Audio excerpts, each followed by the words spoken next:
Hola, mi nombre es Fabricio Mejía Madrid y esta es la columna de esta semana para Sin embargo, que se llama Sabor a PRI. La reunión del PRI para solicitarle la renuncia a su dirigente, Alito Moreno, terminó en una foto de algo que podríamos llamar jóvenes construyendo el pasado. Me refiero a la que subió a su Twitter el propio dirigente Alito Moreno Cárdenas, donde se observan a Augusto Gómez Villanueva, Jorge de la Vega Domínguez, Roberto Madrazo y Humberto Roque Villanueva. Juntos cuentan la historia de por qué, según la última encuesta del Reforma, 58% piensa que es el partido que más daño le ha hecho al país y 52% cree que es el que más roba cuando llega a los cargos públicos, mientras que un 57% dice que es el partido por el que jamás votaría. Veamos la foto y hagamos, como hicieron ya Álvaro Delgado y Alejandro Páez en la cobertura del hecho, un ejercicio de memoria de lo que representa este partido, alguna vez único, en nuestras vidas. Esta columna está inspirada por ellos, los periodistas. Empecemos por Augusto Gómez Villanueva, que nació el mismo año en que se fundó el Partido Nacional Revolucionario, organizado por Plutarco Elías Calles. La última intervención que se recuerde de Gómez Villanueva fue durante el último debate en la Cámara de Diputados sobre la reforma eléctrica, hace apenas 2 meses, cuando dijo: hago responsable al señor presidente de los desórdenes que estén ocurriendo en esta Cámara y el riesgo de que la provocación sea tolerada los conduzca a la violencia y pase de lo verbal a lo físico. Queda en su absoluta responsabilidad. Como no se supo a qué se refería, el que conducía la sesión, Sergio Gutiérrez Luna, solo le respondió: el orden en esta asamblea es responsabilidad de todos, no de una persona, diputado. Pero no dejé de escuchar los ecos de 1968, de ese PRI, de esos priistas que creían que debatir era una provocación, que el diálogo público generaba violencia. Gómez Villanueva representa a ese PRI, el del diazordacismo, para quien los ciudadanos no existían más que como afiliados a los sectores obrero, campesino y popular, es decir, como asistentes corporativos a las concentraciones a favor del líder sindical, el gobernador o el presidente de la República. En 1968, Gómez Villanueva tenía 10 años de haber ingresado al partido y, al igual que Porfirio Muñoz Ledo, apoyó desde su sector popular la masacre del 2 de octubre de ese año 1968.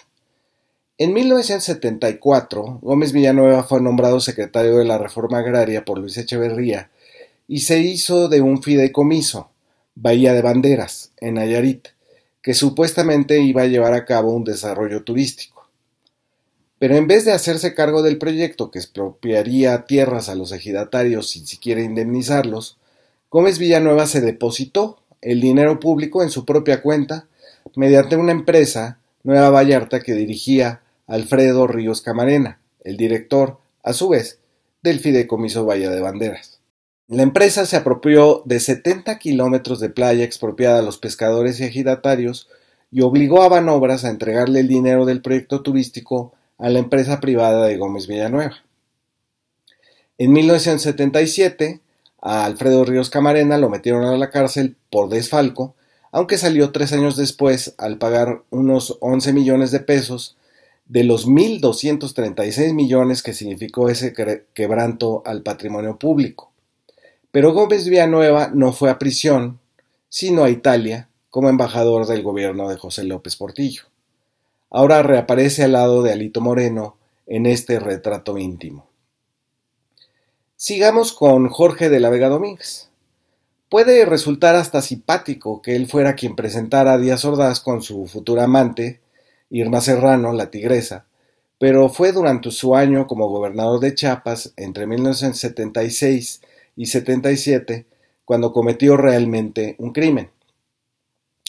Un 10 de junio de 1977 ordenó la masacre de campesinos en Simojovel, cuyos cuerpos fueron tirados al cañón del Soconusco desde helicópteros del ejército. Transcurrió la década de los 80 como secretario de Comercio de López Portillo y de Agricultura de Salinas de Gortari. Pero nuestra vocación va también hacia ese momento estelar de la larga agonía del PRI, la elección fraudulenta de Salinas de Gortari en 1988. De la Vega era el presidente del PRI y su discurso fue emitido a las 3:10 de la mañana del 7 de julio. Dijo: México triunfó, y dio a Carlos Salinas de Gortari una victoria rotunda, contundente, legal e inobjetable. De la Vega simboliza en este retrato íntimo los fraudes electorales. Sin ningún dato de acta alguna computada, sin mayor empacho, Jorge de la Vega Domínguez declaró ganador a su candidato y con ello inició una resistencia del Frente Democrático Nacional que duró casi 3 meses de concentraciones masivas que exigían la anulación de las elecciones. Los siguientes 6 años morirían asesinados 696 militantes de la izquierda antineoliberal. Humberto Roque Villanueva aparece al lado derecho de Alito Moreno con un cubrebocas entre las manos. Sonríe con cierta placidez. El 17 de marzo de 1995, como coordinador de los diputados del PRI, celebró de una forma ofensiva e indigna, con un gesto de penetración sexual, el aumento del 10 al 15% del valor agregado, el IVA, en alimentos y medicinas. Había sustituido en el cargo de la Cámara a José Francisco Ruiz Massieu, asesinado en su automóvil saliendo del PRI el 28 de septiembre de 1994. Pero él no viene al retrato a representar el priismo del salinato, que se asesinaba en público, sino ese otro, igualmente siniestro, el de las crisis económicas que se le cargaron durante décadas a los mexicanos. El aumento al IVA, junto con la conversión de la deuda privada en deuda pública, el FOBAPROA, señaló el triunfo dentro del PRI de los economistas neoliberales que creían en los remedios dolorosos, en el achicamiento del Estado y la desregulación de la actividad privada. Lo que causó el aumento del IVA fue la disminución del consumo y el paso de la pobreza al hambre de una mayoría de mexicanos. No obstante, Roque Villanueva sostuvo la posición del PRI. Se piensa erróneamente que esto es para beneficiar al gobierno y no al pueblo. Esto es falaz. Más ingresos permiten gasto social, inversión pública y sostenimiento de empleos. Estos problemas a nivel de gobierno como de empresas o de familias se corrigen aumentando el ingreso y reduciendo el gasto y gastando mejor. Mi partido no ignora la reacción social que habría al aumento del IVA. Es más, a mí tampoco me gusta que se aumenten los impuestos, menos cuando se trata de un gravamen que afecta a todas las capas de la población, que enfrentan circunstancias de desempleo, reducido poder de compra y reprimida actividad económica, pero asumimos el costo de nuestra decisión. A la hora de la votación, de 290 priistas, entre los que se contó por ahí el voto abnegado de Dulce María Sauri, el diputado Roque no pareció tan acongojado por la decisión y se autopropulsó para hacer el gesto obsceno de haber doblegado a millones de consumidores, ahora más empobrecidos, por lo que los intelectuales del régimen llamaron el error de diciembre, para culpar más a Ernesto Zedillo que a Carlos Salinas. Y de ahí, en este retrato, está el abuso de las políticas económicas que le pasan factura a quienes jamás disfrutaron de un solo de sus beneficios. Y finalmente tenemos a Roberto Madrazo. Aparece en la foto de Alito junto a Amalio Fabio Beltrones, el secretario particular de Fernando Gutiérrez Barrios, que fue el primer funcionario en llegar a entrevistar a Mario Aburto, el que le disparó en una sien al candidato Luis Donaldo Colosio en 94. Hasta la fecha, Beltrones jamás ha relatado qué fue lo que sucedió esa noche en que le fue presentado el asesino del candidato del PRI.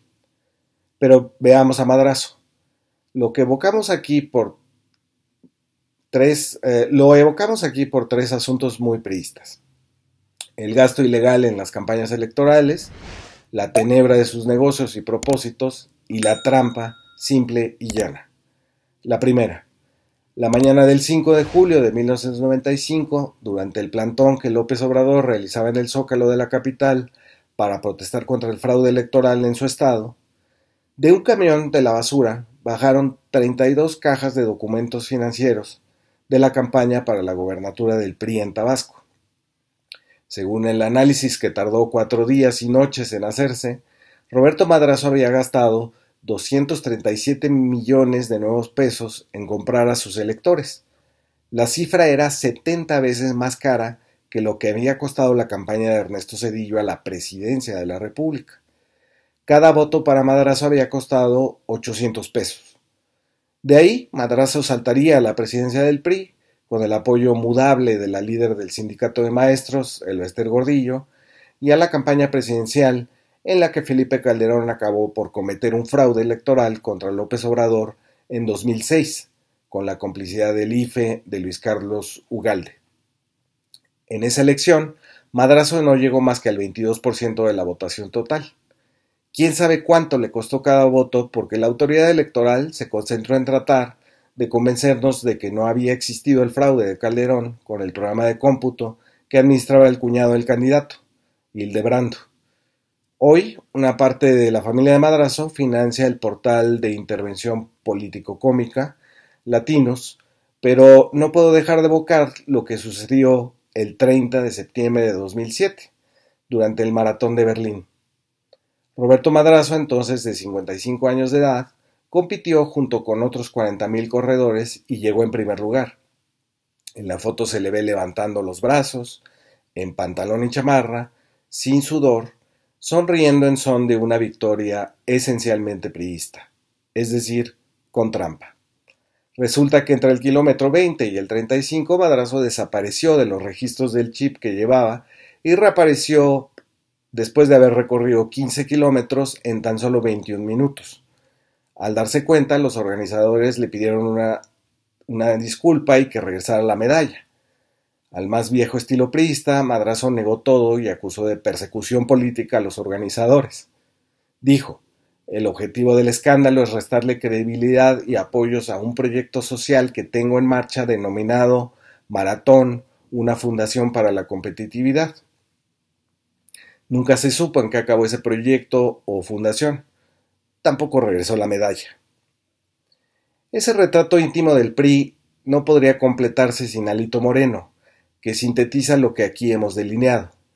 El PRI de los funcionarios que se depositaban los recursos públicos en sus cuentas, como Augusto Gómez Villanueva, el de los fraudes electorales, como Jorge de la Vega Domínguez, el de pasarle la cuenta a los más pobres para rescatar a los de hasta arriba, como Roque Villanueva, el de las trampas sin mayor objetivo que salirse con la suya, sin rubores ni sudores, como Roberto Madrazo.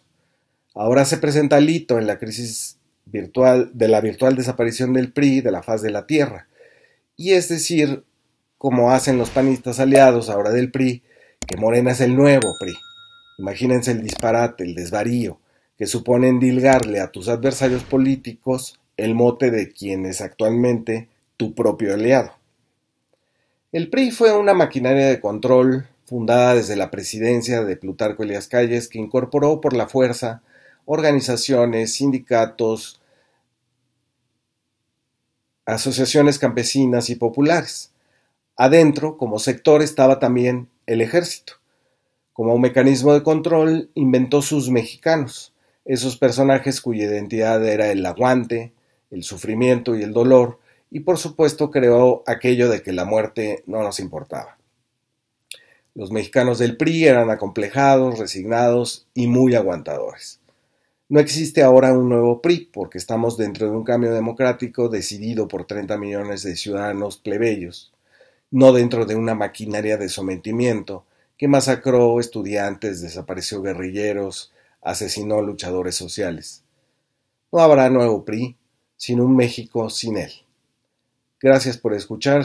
Si les gustó este video, denle like. Nos vemos y escuchamos la próxima semana.